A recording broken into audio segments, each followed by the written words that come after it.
இயற்கை நமக்கு எவ்வளவோ வளங்களை கொடுக்கிறது. ஆனால் நாம் தேடி செல்வது என்னமோ செயற்கையை நோக்கிதான். அப்படிப்பட்ட விவசாயத்திற்கு நாம் பயன்படுத்தும் உரங்களை பற்றி நம்முடன் உரையாற்ற வருகிறார் 8ஆம் வகுப்பு மாணவி ரித்திகா. அனைவருக்கும் வணக்கம். நமது நாடு 1947 சுதந்திரம் பெற்ற பிறகு சந்தித்த முதல் பிரச்சனை என்னவென்றால், அது பெருகி வரும் மக்கள் தொகைக்கு ஏற்ப உணவு உற்பத்தி அதிகப்படுத்த வேண்டும் என்பதுதான். இதற்காக தான் பசுமை புரட்சி ஏற்பட்டது. விளைவு செயற்கை உரங்கள் மற்றும் பூச்சிக்கொல்லி பயன்பாடு அதிகரித்தது. இதன் விளைவாக உத்தரப்பிரதேசத்தில் மட்டும் கடந்த 10 மாதத்தில் 111 பச்சில குழந்தைங்க இருந்திருக்காங்க. காரணம் வறுமையோ பசியோ ஊட்டச்சத்து குறைபாடோ இல்லை.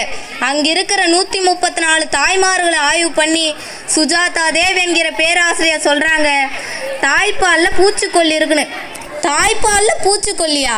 இது எப்படி சாத்தியம்னு கேட்டிங்கன்னா, விளைநிலங்களில் போடுற வேதியியல் ரசாயனமும் களைக்கொல்லியும் பூச்சிக்கொல்லி தான் காரணம். அது அவ்வளவு ஆபத்துனா தடை பண்ணுறது தானே. கடந்த ஏப்ரல் மாதத்தில் கூட 27 பூச்சிக்கொல்லி ஆபத்தானதுன்னு அரசாங்கம் தடை பண்ணுது. ஆனால் அந்த ரசாயன நிறுவனம் உதாரணத்துக்கு அதனோட வணிக பெயர் களைக்கொல்லின்னு இருக்குன்னு வைங்க, அதை மட்டும் மாற்றி SS மருந்துகள் மறுபடி கொண்டு வராங்க.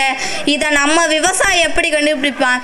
நமக்கு வயிறு வலிக்குதுன்னா ஐயா மாத்திரை கொடுங்கன்னா நீளமோ பச்சையோ ஏதோ ஒன்று கொடுப்பாங்க, வாயில் போட்டு வருவான். இதே தான் விவசாய நிலைமையும். அவனை பொறுத்த வரைக்கும் பூச்சி இப்படி கடிச்சிருக்குன்னு சொன்னால் அங்கே உள்ள அதிகாரி ஒரு மூட்டையை கொடுத்து இந்த திட்டத்தில் போடுன்னு பாரு. இவரும் வாங்கி இப்படியே போட்டு பழகிட்டாரு. அந்த வேதி சேர்மம் என்ன செய்யும் உடம்புல?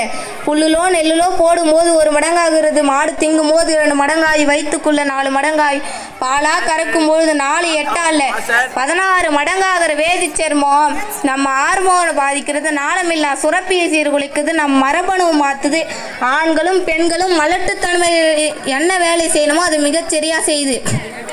போதாத குறைக்கு தேசிய புற்றுநோய் பதிவு திட்டம் ஆகணும் ஒரு அறிக்கை வெளியிடுறாங்க. 2020 மட்டும் ஆண்கள் 6,79,412 பேரும், பெண்கள் 7,12,788 பேரும் புற்றுநோயால் பாதிக்கப்படுறாங்க. அதில் பெண்கள் 35% மார்பக புற்றுநோயால் பாதிக்கப்படுறாங்க. இது புகையிலையால் நினச்சோம், இப்போ தான் தெரியுது பூச்சிக்கொல்லி அது காரணம்னு. இதே நிலைமை நீடிச்சுன்னா இங்கே கல்யாணம் பண்ணுற எல்லாரும் கருத்தரிப்பு மையங்களை நம்பி தான் பண்ணணும். புற்றுநோய் சர்க்கரை வியாதி மாதிரி சாதாரணமாக நமக்குள்ளே கலந்துரும். உலக அரசியல் தெரிஞ்ச நம்ம இப்போ உணவு அரசியல் தெரிஞ்சுக்கிற நேரம் வந்திருக்கு. இதுக்கப்புறம் இந்த மண்ணை காப்பாற்றினால் மருந்துக்கு அவங்ககிட்ட தான் நிற்கணும், மனுஷனை காப்பாற்றினால் மருந்துக்கு அவங்ககிட்ட தான் நிற்கணும். அவன் காப்பாற்றுறதுக்கான மருந்து மட்டும் ஒருபோதும் தரமாட்டான்னு தெரிஞ்சுக்கணும்.